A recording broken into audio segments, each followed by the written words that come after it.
Hello. അങ്ങനെ നീണ്ടൊരു ഇടവേളയ്ക്ക് ശേഷം ഞാൻ വീണ്ടും വന്നിരിക്കും കേട്ടോ. ഒരു മാസത്തോളമായി ഞാനൊരു വീഡിയോ ഇട്ടിട്ട്.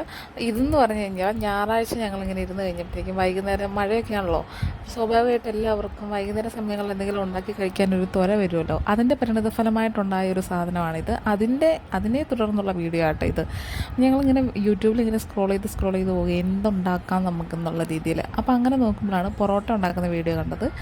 അപ്പം നമ്മൾ സ്വാഭാവികമായിട്ട് നമ്മുടെ മനസ്സിൽ ആ ഒരു സാധനം വരുമല്ലോ, എന്തുകൊണ്ട് എനിക്ക് ആയിക്കൂടാ എന്നുള്ളൊരു അഹങ്കാരം.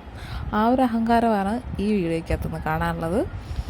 അപ്പോൾ അതുണ്ടാക്കാൻ വേണ്ടിയിട്ട് ഞങ്ങൾ 1/2 കിലോ മൈദാപ്പൊടി ആട്ടോ മേടിച്ചത്. അപ്പോൾ അതുകൊണ്ട് നമുക്ക് പൊറോട്ട ഉണ്ടാക്കാം, മുട്ടക്കറിയൊക്കെ ഉണ്ടാക്കി കഴിക്കാം. പിന്നെ അല്ലറ ചില്ലറ കറികൾ നമ്മുടെ വീട്ടിൽ ബോട്ടിയും സാധനങ്ങളൊക്കെ ഉണ്ടായിരുന്നു, കറി. അപ്പോൾ അതൊക്കെ കൂട്ടി അടിക്കാമല്ലോ എന്ന് വിചാരിച്ച് 1/2 കിലോ മൈദ മേടിച്ചു. അതിനകത്ത് സാധാരണ നമ്മൾ ഇതെല്ലാം വീഡിയോ നോക്കിയിട്ടാട്ടോ നമ്മൾ പൊറോട്ട ഉണ്ടാക്കുന്നത്. അപ്പം നമ്മൾ 1/2 കിലോ മൈദാപ്പൊടി മേടിച്ച് അതിനകത്തേക്ക് സോഡാപ്പൊടിയും ഉപ്പും ഇട്ട് നന്നായിട്ട് മിക്സ് ചെയ്തു. മുട്ട ആഡ് ചെയ്തു, പഞ്ചസാരയും എണ്ണ ആഡ് ചെയ്തു. അത് കഴിഞ്ഞിട്ട് ഇതെല്ലാം നന്നായിട്ട് മിക്സ് ചെയ്ത് കഴിഞ്ഞിട്ട് നമുക്ക് ചെറു ചൂടുവെള്ളം ഒഴിച്ച് വേണം ഇത് നന്നായിട്ടൊന്ന് കുഴച്ചെടുക്കാൻ. ആ ചെറു ചൂടുവെള്ളം ഒഴിച്ചിട്ട് കുഴച്ചെടുത്തപ്പോൾ ചെറുതായിട്ട് വെള്ളം കൂടിപ്പോയി എന്ന് വേണമെങ്കിൽ എനിക്ക് പറയാം. പക്ഷെ അതല്ല സത്യാവസ്ഥ. നന്നായിട്ട് വെള്ളം കൂടി നമ്മൾ ഈ ദോശമാവിൻ്റെ പരുവായിപ്പോയി. അപ്പം നമുക്ക് സ്വാഭാവികമായിട്ട് പിന്നെ മൈദ ആഡ് ചെയ്യണം. മൈദ ആഡ് ചെയ്ത് വീണ്ടും നമ്മൾ മൈദ ആഡ് ചെയ്യാനായിട്ട് വീണ്ടും കടയിൽ പോയി മൈദ മേടിച്ചുകൊണ്ട് വന്നു. അപ്പം നമ്മൾ മുൻപേ ഇതിൻ്റെ കൂടെ ആഡ് ചെയ്തിട്ടുള്ള സ്ഥാവര ജംഗമ വസ്തുക്കളുടെ അളവെല്ലാം ഒന്ന് മാറിപ്പോയി. അപ്പോൾ അതിൻ്റെ ഒരു ഇതായിട്ട് ഞങ്ങൾ പൊറോട്ട ഉണ്ടാക്കിയെടുത്തപ്പോഴത്തേക്ക് ആ പൊറോട്ട വെച്ച് ഒരാൾക്കിട്ട് ഒരു ഏറ് കൊടുത്താൽ ഷുവർ ആ മനുഷ്യൻ താഴെ കിടക്കും.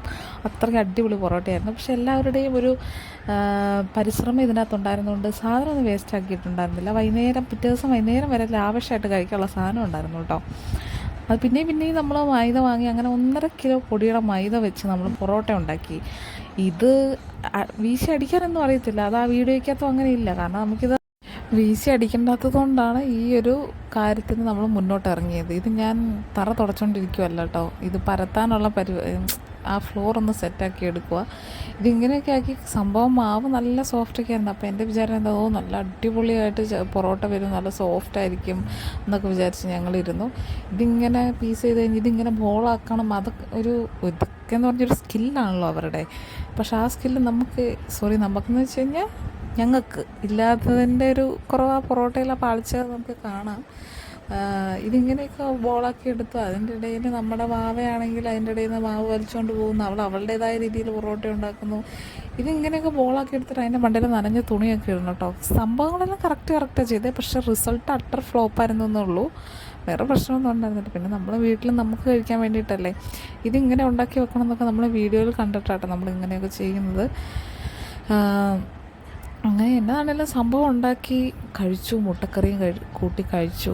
ഇപ്പോൾ വേറെ പ്രത്യേകിച്ചൊന്നും പറയാനില്ല. അപ്പോൾ ഇത്രയേ ഉള്ളൂ നമ്മുടെ വീഡിയോ ഒക്കെ. ബാക്കി ഇവിടുത്തെ സാഹസികതയൊക്കെ എല്ലാവരും കണ്ടോളൂ. അപ്പോൾ ഇത്രയേ ഉള്ളൂ. Tata bye.